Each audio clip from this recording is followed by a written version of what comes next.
Welcome to Blake Street Banter, where I know what the word banter means, not James, because he's not here yet. He's running behind, and Noah is along for the ride. Noah, how are you? I mean, we're surviving, man. It's finally finished up school, got all the finals out of the way, and I had an 8 a.m. final this morning, got done with it at 10, and then thought, oh, lunchtime baseball sounds great, and then it didn't go so great, and neither did the week, but we'll discuss that a bit more later. How have you been? I've been treading water, it seems like life is just going one direction, then another, and then, hey, let's turn around, let's go a different direction. But we're settling in. We're still having fun. We're still doing our thing. What up, Cade? Thank you for hanging out again. Cade, you're not on the YouTube, big dog. You're on the Instagram tonight. Just switching it up on us. But yeah, life is going. The changing of the season is always weird, especially up in Michigan, where things are just a little bit different because nobody knows what to do when they see the sun. But can't complain. Still able to do this. Still able to talk to you on this Thursday night. I think let's just start with business real quick. So we talked a little bit about it last week, Jordan Beck. We definitely talked about it on the Road to Blake Street Banter, where it was unofficially official that Jordan Beck was going to get the call up, and he made his call up and he played all 27 innings, 28 innings, I guess, 29. Wait, they went extras twice, right? Yeah, twice. So 29 innings, so where I was way off, but we'll save that for the Road to Blake Street with me and Tyler. But I guess, what were your initial reactions to watching Mike Concho do his thing up in purple? Well, first, it was really funny to see the Twitter discourse about the nickname and where it comes from, and everyone was asking for the story. But performance-wise, I thought in his debut, he went 2 for 4 and looked really impressive. One of the at-bats was later in the game against a reliever who threw 4 sliders in a row to begin the at-bat, and he had 2 strikes, and he laced a single up the middle for a base hit, and I just thought that was a really impressive piece of hitting to be able to react fastball in after the pitcher is looking for you to dive out over the plate. But I unfortunately couldn't make a heroic catch today, which would have kept the game tied, maybe potentially, and kept the game going. But at the plate so far, he's 3 for 11, and all 3 hits have been singles. And when he hasn't hit, he struck out 6 times. But that's a little bit of the rookie ball, and that's what happens with these guys that rely on the 3 true outcomes. And hopefully we start seeing the power and he starts finding a couple gaps. But I've been impressed with his play so far. Yeah, I can't say I was able to watch too much. I think I watched game 1, maybe it was the most I saw. I was really impressed by his composure. Like, he acted, he looked the part. He didn't seem like he was overwhelmed, which was pretty good to see. There was one at bat, you might have mentioned it, but he took a great 2-2 pitch. It was just I think it was the slider one that you were talking about. It was 2-2 slider, kind of got fooled, then waited, and then he took it. It was a really close pitch. So his pitch recognition, which is something the Rockies are struggling with right now. I was impressed by that in his first game, his first few games, and his first impression. So, and not a knock on him, but I was expecting a little bit more from him defensively. I know he almost had that Superman catch today, but there's a few other ones. He had one that was over his head, I remember, in left field. So it just kind of seemed I don't know, that might have been the moment where it was too big, but at the plate he looked pretty comfortable. But it also, I'm speaking as the armchair analyst, acting like I know what's going on. It seemed like there's some plays that I think he makes at the end of the year that he didn't have the chance to this year, I guess, defensively. Yeah, and I thought, going back to the 2-strike comment that you had, I thought all of his at-bats, even the ones that he struck out today, he got hosed on a couple of calls, and the Rocks dugout was letting the home plate umpire know about it. But a ball down around his ankles was called a strike on a swing pitch, and so all of a sudden, instead of 2-1, you're 1-2, or it might have been the first pitch. But either way, instead of being ahead, you're put behind, and that just makes life super difficult. But I thought, despite the high strikeout numbers, and it's 11 at bats, 3 games, we can't really analyze it. I did like what I saw from him. And talking about fielding, I saw him on a fly ball to him in the outfield, there was a runner on third, and instead of tagging on the throw, they went back to the bag, but he totally tripped on the throw, and it was funny, and the broadcast was enjoying it, but it worked, so. It worked, yeah. So, do you think he stays up? Like, when Nolan comes back, how do you think they play this out? I hope that he stays up, because if you're going to use an option just for a series, that wouldn't make much sense. And when Nolan comes back, someone's going to have to go down, and that maybe it'll be a mix-up in the bullpen. That's kind of what we talked about in our chat today. But we'll just have to see. Ideally, yeah, I'd have, the winning product hasn't been positively or negatively impacted by Jordan Beck being in the lineup. So, right, he hasn't done much either way. Yeah, because an outfield of Nolan Jones, Brenton Doyle, and Jordan Beck would be one of the most athletic outfields in the league. No offense to Sean or Goodman or Chuck Nasty out there, but like that would be absolutely insane defensive metrics out there. It would be almost tune in defensively just for the outfield. Like it almost would suck that we have so many ground ball pitchers. Yeah. And I mean, just hearing the outfield talk out loud, those three guys, and then, you said, sorry, Hunter Goodman, and sorry, Sean Bouchard. It's honestly, looking back when we were asking for all the rookies to get playing time, I'm happy. I know the play has not been pretty, but I'm happy that, now there are 5 rookie outfielders essentially up at the major league level, and essentially we're shuffling them. Yes. And then let's just go into that. We'll talk about Angel Chivilli later. So the Rockies, it's a struggle. That was the Friday night, five first inning runs, and then allowing 5 in the 9th. And that was a brutal loss. And we were talking in the chat, like, is this one of the worst ones in Rockies history? And then you all like went down memory lane, just like remembering all this stuff. I'm like, I don't know how you all do that. Cause I watched a lot of Rockies games, but I don't remember it the way you all did. But like, then the next day the Rockies seemed kind of lifeless, which, to be fair, if I lost a game like that, literally 24 hours before, I would be a little hard pressed to find the energy to come out and try to perform in whatever way I'm supposed to the next day. I guess, like, how do you take all that in? I guess, like, we have this 31 game streak where we've been losing every single one. How are you just taking in this first part of this season so far? Well, yeah, I mean, I think the whole fan base, and now it's starting to get national attention, has been connecting the play to the streak, which, you obviously don't want to have. But I remember on Friday, it was tied with the 1910 team. I mean, the record had been standing for 124, 25 years. And I told my roommates, I was like, wow, like we're up 5-0, and Feltner is going into the 9th with 78 pitches. I mean, he was going to get a Maddox complete game. And, he gave up, I think, 3 hits, and of course they all eventually came around to score, but he left the game before that happened. His line just gets impacted. But I think as fans, it's painful, obviously. But when you realize that a rebuild is happening, you have to try to project in the future and understand that it will pay dividends, hopefully in the nearer future than the farther.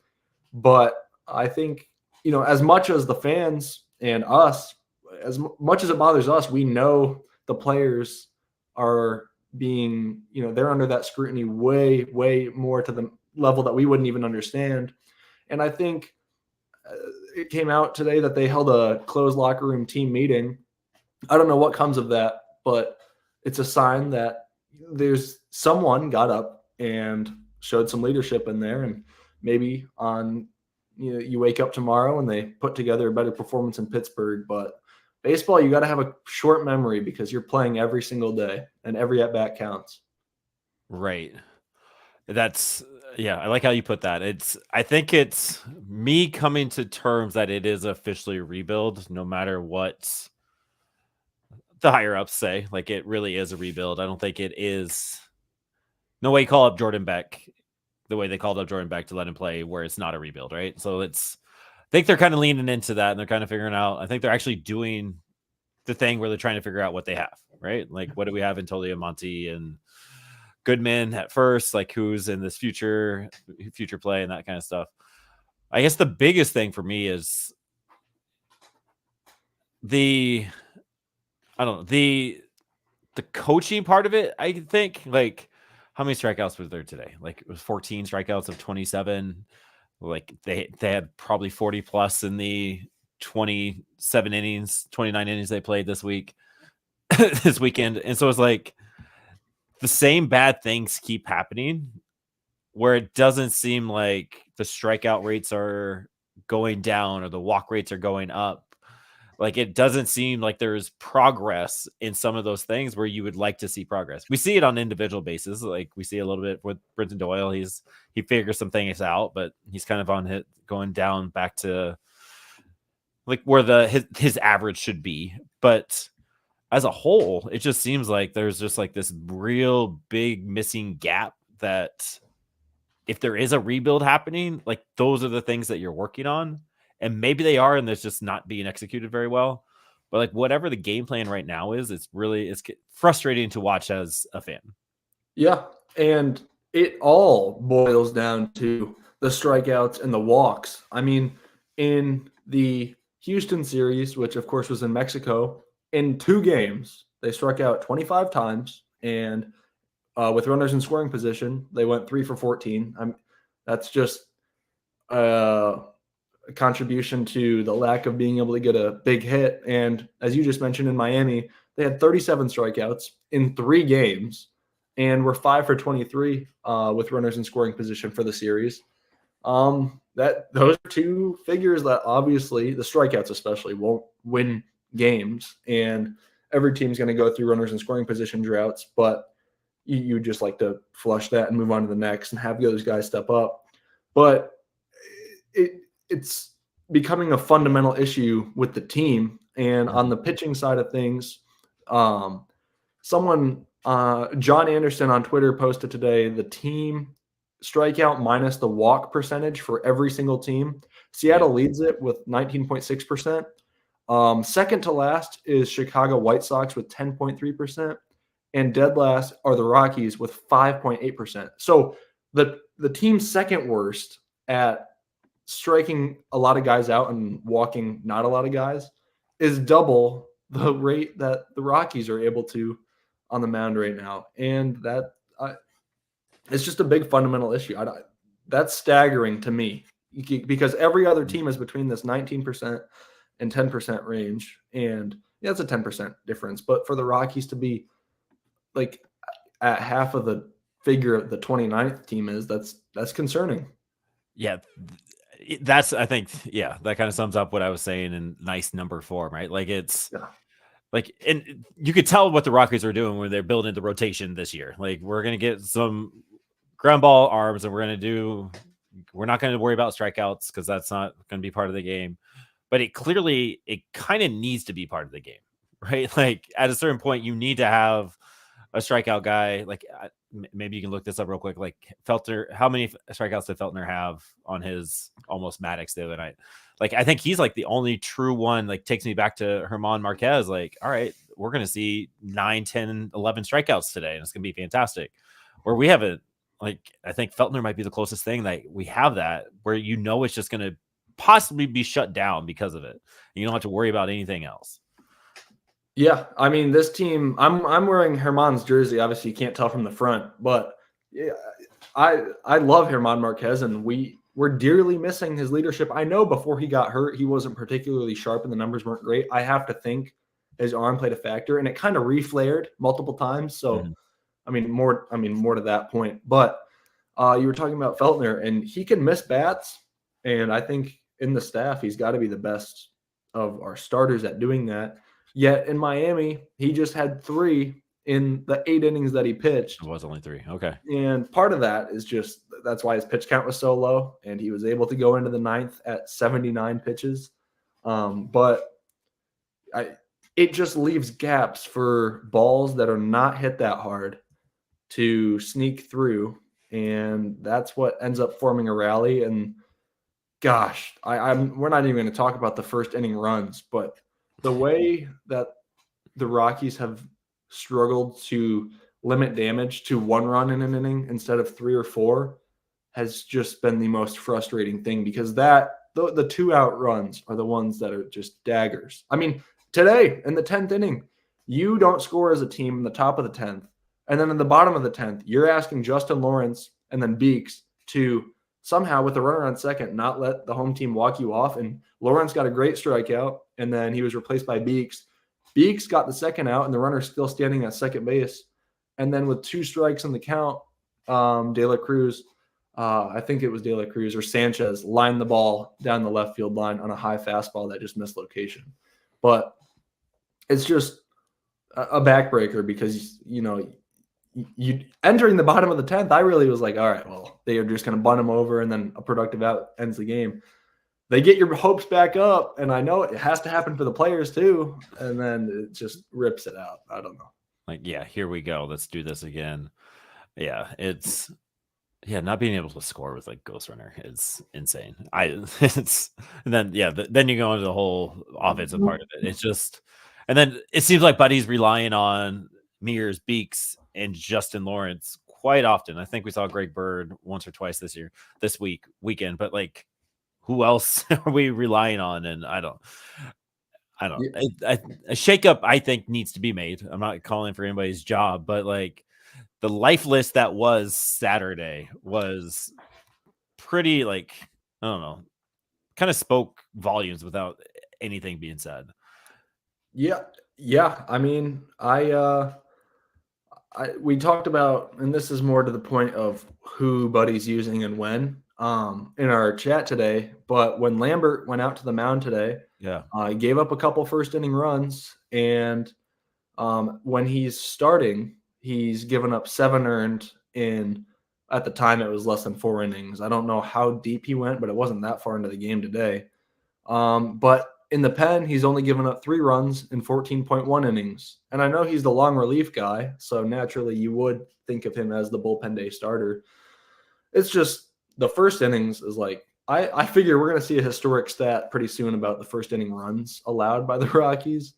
But it's going to be wild. Yeah, it directly contributes to the record that stands right now of trailing in 31 straight games. I mean, you give up first inning runs, naturally you're going to trail. And it's up to 37 if you add in last year's stuff. Like, they haven't had a lead and not give it up in 9 calendar months, which is terrible. It's hard to fathom. It is hard to fathom, but your co-host is here, so I'm going to take a step back here. James, welcome to the party. Thanks for showing up right on time when you wanted to. So thank you. The raising kids, it's fantastic. We were just talking about the shaking up of the bullpen that might be necessary, and we already kind of covered. We didn't talk about the Houston series, but we talked about the strikeout problems for the lineup, and just your overall thoughts on the bullpen struggles, and honestly the strikeout struggles too. Yeah, I've been thinking a lot about a guy like Justin Lawrence. Last week, I had to backtrack some comments I made previously about him being inconsistent because he locked the door in a 10-9 game. And then here we are again about to talk about the inconsistencies. Today was not his fault. He got tagged with the loss and a run, not an earned run, but the run. Definitely not his fault, but it's just a microcosm of the bullpen as a whole.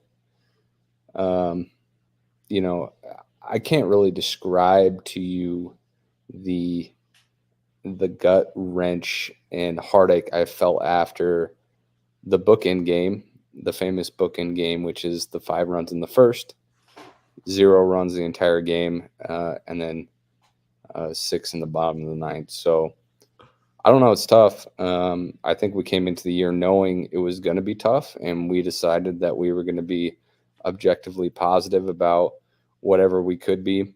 But here we are, and I'm like already like my endurance is already tested, and I knew it was going to be rough. So I don't really know where to go with that.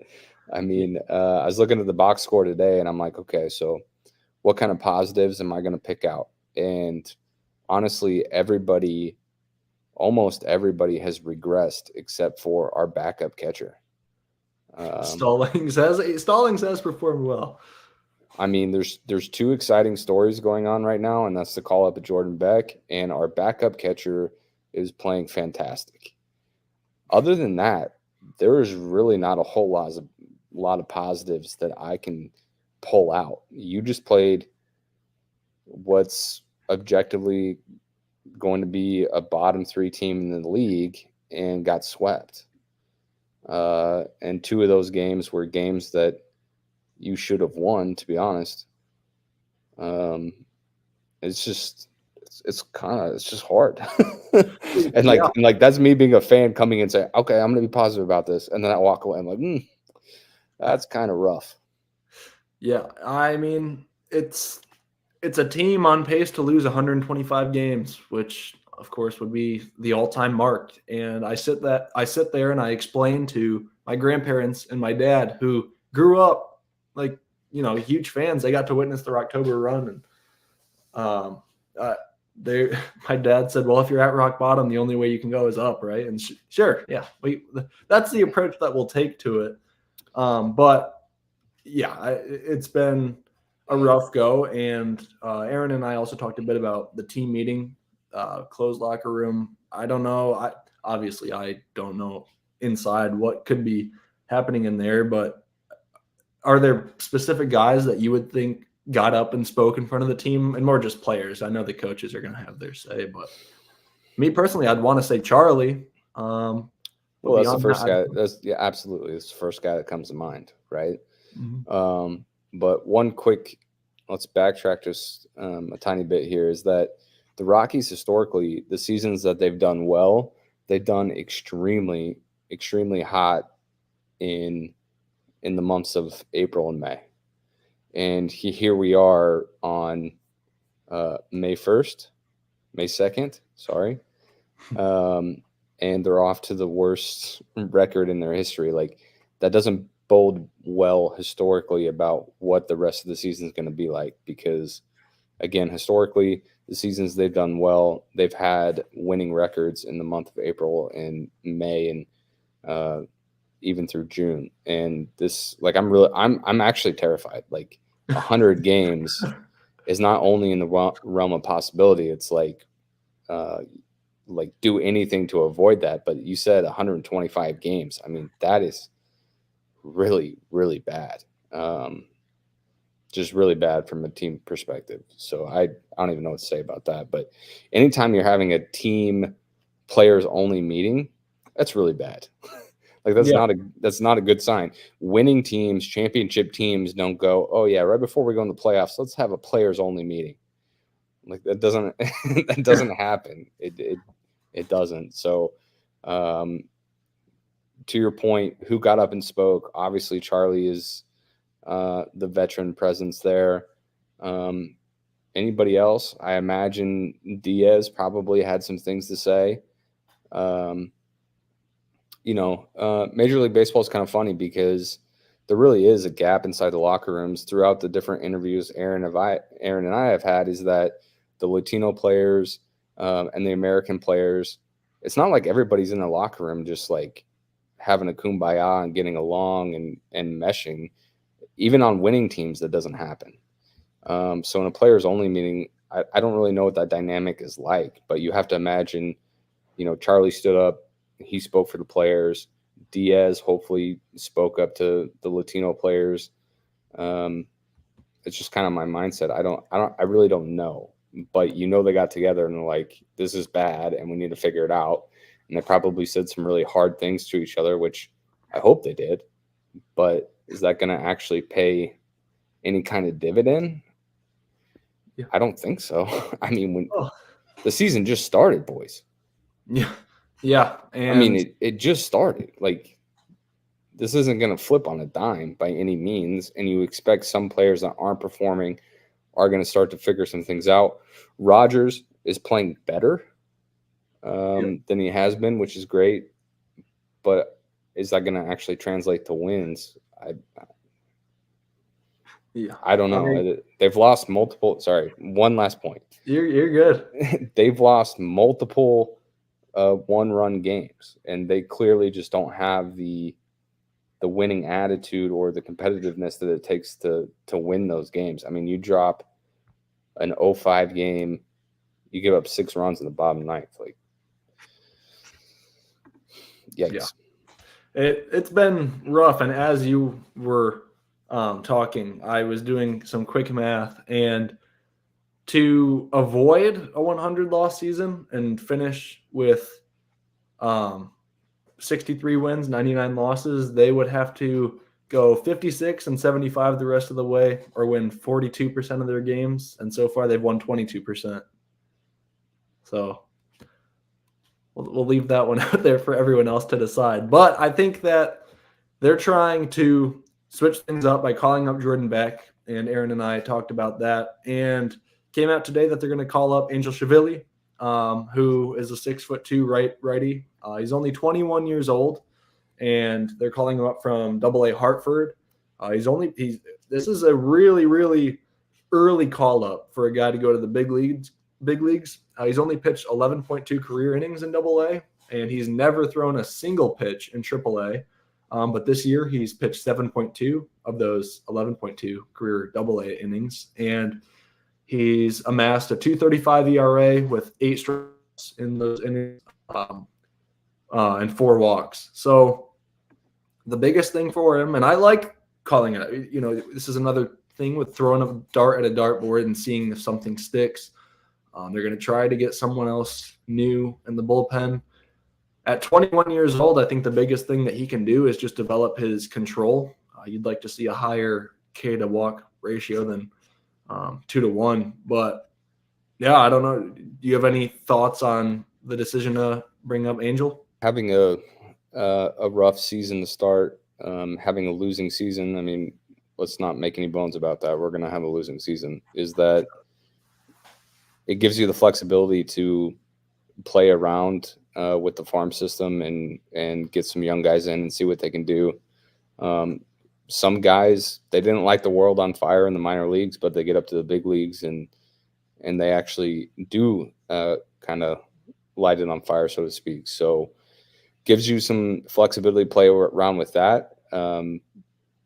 That's really kind of the one hopeful thing I'm clinging on to, is that young guys, Jordan Beck, obviously you saw it, bullpen arms like Angel, they can come up and make a name for themselves rather quickly.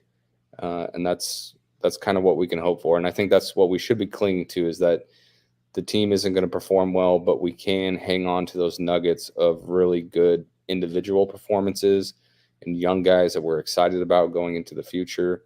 Hopefully Angel can be a part of that. And so we'll see what happens there, but that's my 2 cents. Yeah, I completely agree with you. And I'll jump in real quick about kind of what to expect from Angel Chivilli. So he's pitched in 6 games this year. All 3 runs. He's given up 4 runs. 3 of those 4 runs came in 1 outing against the Somerset Patriots. 1 inning of work where he still got 2 strikeouts. But he's a little erratic. His walk rate's a little high, but he has one of the better changeups in the system. Like when you guys see the changeup on the big leagues, like you're going to be just like jaw dropping, like what it is. As long as he can command it, he'll be pretty solid. He was closing out some games. It usually went Juan Mejia to Angel Chivilli, or like Chivilli to Jaden Hill in Hartford. So he does have some late inning, high pressure situation experience. He got some saves again last year, not as much as Juan or Agnos, but he does have that in his repertoire. But we kind of be ready to settle in for a 20 to 30 pitch inning every once in a while with Angel. So hopefully he kind of hones that in with some of this experience. Yeah. Another point is that like AA is where if you can perform well at AA, then you are technically kind of ready for major league talent. AAA, the separation between AAA and major leagues is so minimal. But AA, like if you can perform well there, then you can perform well at the major leagues. Hypothetically, we've seen guys in the past like Yoli Shashin, Juan Nicasio. Those pitchers, I don't believe, pitched at all in AAA when they got called up with the Rockies, young in their career, and they did relatively well. So, AA is kind of where it's at. Yeah, and I love the decision to call him up and not send him to Albuquerque, where that just can't be good for a pitcher's mental health. They give up so many runs per game, just Pacific Coast League. That's just naturally what happens. But yeah, I mean, I hope Chivilli is able to get off to a great start, and I just think first impressions are also super big, especially with Bud Black being the manager. If you show him that you're capable, he'll give you the chances, especially with the relief pitchers. I mean, we talked about how Jake Bird last year went out there like 72 times, which is just a crazy high number. But yeah, I think looking ahead this upcoming week from now until next Thursday when we meet again, they play at PNC Park against the Pirates for 3 games, and that begins tomorrow. And then on Monday, they are off, but they'll be home. So that's another off day at home, which I think everyone on the team would appreciate and enjoy. Coming off a game road trip involving one of the spots was Mexico. And then they're going to be – Can I ask you a question really quick? Yeah. So if you put a major league team in Mexico City for 2 games, and you know that the major league average for runs scored per game is approximately four runs, how many runs should a team score in a place like Mexico City? Probably like just to be average. Double the average, 8 probably. Yeah, the Rockies scored 6 in 2 games. I mean, yeah. If your offense can't get runs in Mexico City, I don't know where you can get them. Like I don't know. And the series started great with McMahon lasering a homer over the fence in the first inning. I thought it was going to be like the firework games that we were promised, but yeah, and the next 17 innings were just straight pain. So yeah, well, ideally, there's not much to take from the Mexico series. That's why we didn't talk about it much, James. We were going to skip past that. I apologize again. Like I swear to God, I came into the season. I came into every podcast. I'm like, okay, what's the positive? What can we take here? And it's just less and less as we go along here. And I'm sorry. Well, my theory is once I get out there in Colorado, they're gonna start playing some amazing ball, and we're gonna have some great stories coming out of Denver. And maybe I'll be recording the podcast in the stadium some days, but we'll see. That's the goal. But yeah, like I was saying, play the Pirates for 3 games in Pittsburgh, off Monday, and then Tuesday, Wednesday, Thursday they're playing the Giants, so an NL West division foe. What's prediction for record? Well, first revisiting last week's hot takes. We both agreed that they'd split with Houston. That didn't go so well. You said that they'd get 1 win in Miami and that Brendan Rodgers would hit 400 for the week. I'm not sure if B-Rod quite got to 400, but he was about 325. Yeah, he was playing much better, and he has been playing much better. I'm starting to think I'm a curse because 2 weeks ago I predicted Kyle Freeland quality start, and the next day I woke up and he was on the injured list, 10-day IL, and predicted that Nolan Jones would hit a home run that goes 460 plus feet, and now he's on the 10-day injured list. So I feel bad for whoever I pick in my hot takes, but what do you think? Pick Jake Cave. Tell us what Jake Cave's going to do. What do you think record-wise the Rockies, how will they fare this upcoming week, and what's one hot take? Well, I'm just going to be realistic. They're going to lose both series. Hopefully they can scratch out at least 1 or 2 wins. But but I'm excited to see what Mr. Beck can keep doing. And my hot take will be he's going to hit his first Major League bomb. We'd all be here for that.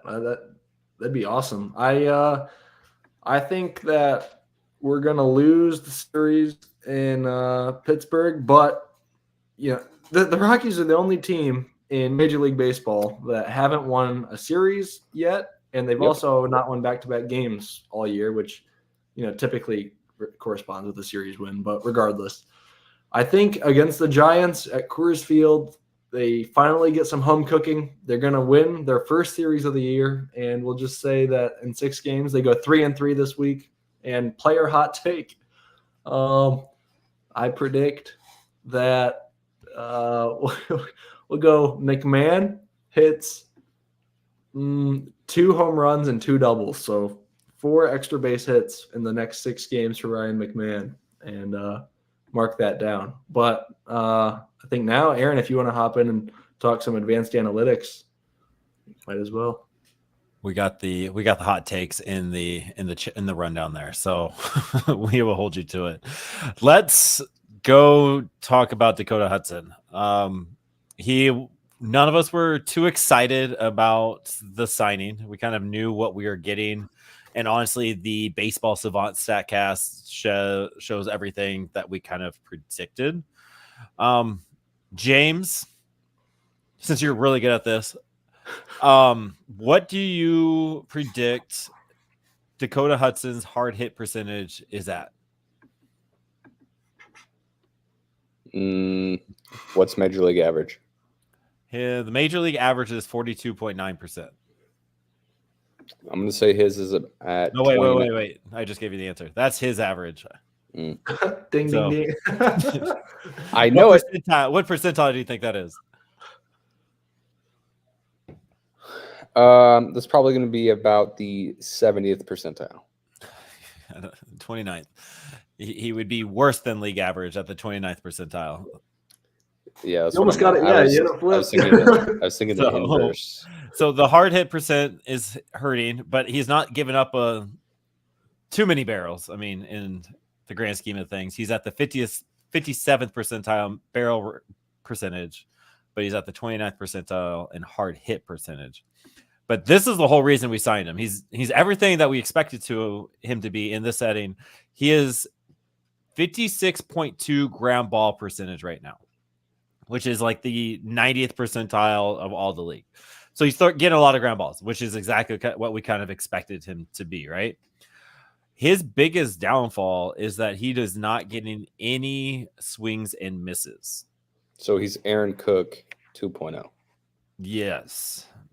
Yes, that's exactly who he reminds me of is Aaron Cook. Absolutely. Cook. So a lot of ground balls, a lot of 6.7 weak contact, which is actually about 80% higher than the league average. The league average is 3.9 weak per contact. So he's giving up, that would be good, right? Because his weak contact percentage is higher than the league average. Correct. But his slider is getting absolutely torched. Nobody's swinging and missing at his stuff. He has 21.9 chase percent. The league is at 28. So 7%, 6% lower than the league. Then he's at a 19 whiff percent. The league is at 24. His extension, when he was really good back in 2018, his extension that he was getting in 2018 and 2019 was in the 79th percentile of the league. Like he was really extending himself to get down playing, right? Well, since the Tommy John and since the injuries, he is now at 34th percentile in the extension. I'm assuming that's because of the injury, not because of the Rocky staff. I don't know. Like I kind of wonder if there is a way to extend him, if he can get down the mound a little bit. There might be some more swing and miss, and that slider might be a little bit more nasty. But just all the outline numbers are pretty abysmal. It's hard to spin it any other way. He's getting a lot of ground balls, but he's not allowing a lot of barrels. But everything else, it's not good. You know what he's getting, you know where it's coming from, and you are able to sit it and wait for it. Yeah, he should figure out how many barrels he can give up to get a win, and then do less than that. Like just enough, right? Like just add a little bit more to his stuff to be able to. Just be like, hey, coach, how many barrels do I need to give up to like get a win, and then just do like one less than that. Right? Like honestly, you're not. I think you might be onto something. Like why not? Like yeah, and then once like he gets like close to that barrel percentage, like coach is like, hey, we gotta. Let's bring somebody else in. Like, yeah, hey Jake Bird, what's going on? Come on in. I watched Spilly interview Gilbaldo Jimenez in Miami, that was awesome. and I was thinking, I'm like, he probably still has enough in the tank, like to like pitch an inning here and there, right? He was built like it. Like he looks like he's still running. Like he looks like he's in shape. Like he could pitch a couple innings, right? Oh yeah. So I mean, like let's do that. We did with Jamie Moyer. Why not do Baldo Jimenez? Absolutely. Let's just see how it goes. If we're not going to win games, like let's at least like get the nostalgia going. Get Jason Giambi, get Matt Holliday on the phone. Let's bring in the Hall of Famers. Bring in Todd and Larry. Let them hit. Okay, I've seen Todd, and he's a little out of shape now. Larry probably could still give it a run. Todd, love you, but you've been eating some chicken fried steak. Good for you. Good on you. But you can coach him up. But I mean, just bring in the old heads. Run it back somehow. Like let's just have some nostalgia and have some fun with it. Dude, Cargo could still swing it too. Best swing in baseball, baby. Yeah. I see once a week someone say like, surely Cargo needs a place on this coaching staff on Twitter. They all want him back. I mean, he's involved enough. He does something. Like he does a lot. Yeah, just do some tee work and be like, hey guys, hit it like this. This is what you do. This is how you hit the ball far. This is how you do it. Just do this and just go off. So yeah, so that's Dakota Hudson Statcast, and it's good enough for we want Ubaldo at 40 back. So well, I mean the worst part about that is like watching Dakota pitch, like it hasn't been that bad in the eye test. Like no. When I think about the pitching woes that we have, like that, he's not the immediate thought. No, right? It's so many other things. And the bullpen is just a song as old as time. I mean, every year with this franchise and this club, the bullpen is just not good. But I mean, granted, major league bullpens, it's very hard to have a good arm barn. It really is. And that's why championship teams, they have good arm barns, right? And it's just like we've never been able to figure that out. And the one year, I at least commend our front office for like going out and signing Wade Davis and a bunch of those guys that obviously didn't pan out, but at least they tried. Yep. At least they tried. And it's just something, it's one of those things into, Angels call up, like, let's get excited about that, because the only way that you can prove yourself to be a valuable member of the arm barn is like to actually just go out and do it. And it's been proven you can't sign a big guy and just assume he's going to be able to pitch at altitude. It's just guys that got to go out. They got to do it. They got to perform. So let's just get as many guys as we can out there and test them and see what happens. Yeah. And to the point of not having an above, a great bullpen, I'd rather have it be the way that it is now than when we spent as much money as we did on Jake McGee, Brian Shaw, and Wade Davis for that 1 year that it was bad. I mean, Brian Shaw just didn't play at Coors Field. He couldn't. Every time he went out there was at least 2 runs, but that's way besides the point. But yeah, I mean.